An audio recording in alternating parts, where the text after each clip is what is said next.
35 тысяч жителей Сысольского, Кайгородского, Сыктывдинского и Прилузского районов скоро будут под надежным энергетическим щитом. О завершающейся реконструкции подстанции мощностью 110 киловатт, которая в случае чего будет дополнительным резервом для населения, главе Коми рассказал гендиректор Россети «Северо-Запад» Артем Пидник. Сама подстанция «Соколовка» от названия одноименного аэропорта Долгостроя была построена 32 года назад как центр питания для него. Но не случилось, и тогда главным потребителем установки стал филиал аэронавигации, учреждение, обслуживающее движение самолетов 65 крупнейших авиакомпаний планеты, которые летают над территорией не только нашего региона.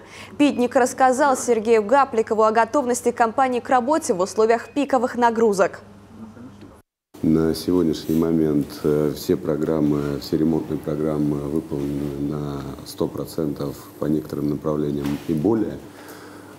Подготовлено более 100 аварийно-восстановительных бригад общей численностью 472 человека и 248 единиц техники. Мы уверены, что мы пройдем этот сезон уверенно, даже несмотря на какие-то погодные явления, мы быстро восстановим электроснабжение в любой ситуации. Хорошо. Спасибо.